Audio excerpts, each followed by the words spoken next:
Calls for the British monarchy to pay reparations for slavery emerged during a visit by the Duke and Duchess of Cambridge. A Jamaican human rights advocate has said the Duke and Duchess of Cambridge are directly benefiting from her great-great-grandparents' blood, tears and sweat, and called for an apology.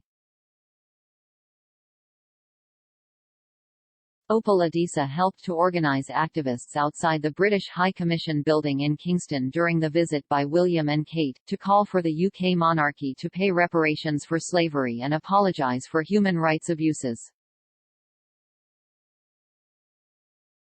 The Advocates Network coalition of Jamaican politicians, business leaders, doctors and musicians wrote an open letter detailing 60 reasons why the monarchy should compensate Jamaica, to mark the country's 60th anniversary of independence.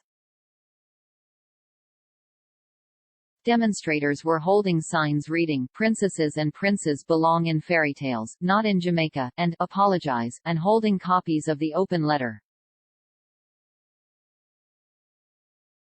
Ms. Adisa, a retired professor in her 60s, is a gender specialist and human rights advocate who works with the coalition, and was keen to call the gathering a meeting of an advocacy network rather than a protest.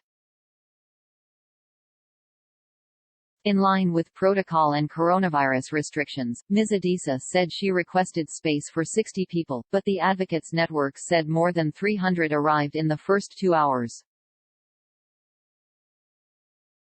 She said, "Kate and William are beneficiaries, so they are, in fact, complicit because they are positioned to benefit specifically from our ancestors, and were not benefiting from our ancestors.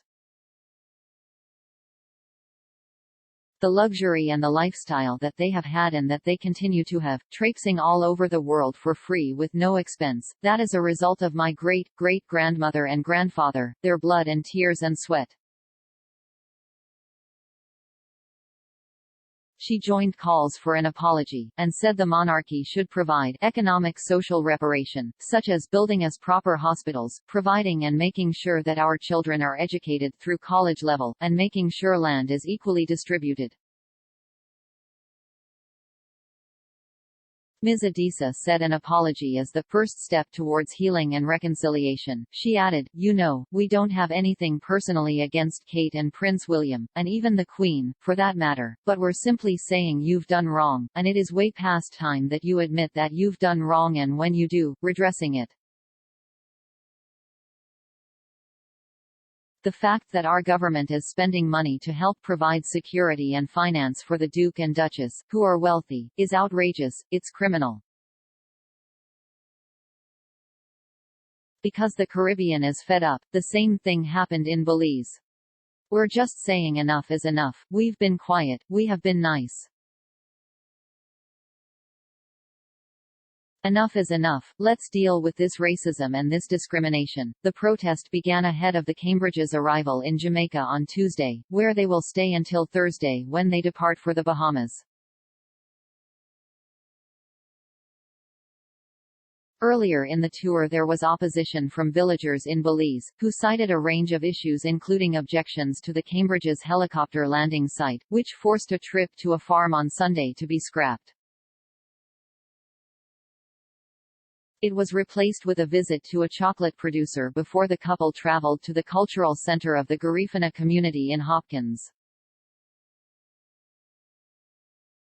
Enough is enough, let's deal with this racism and this discrimination. The protest began ahead of the Cambridge's arrival in Jamaica on Tuesday, where they will stay until Thursday when they depart for the Bahamas. Earlier in the tour there was opposition from villagers in Belize, who cited a range of issues including objections to the Cambridge's helicopter landing site, which forced a trip to a farm on Sunday to be scrapped.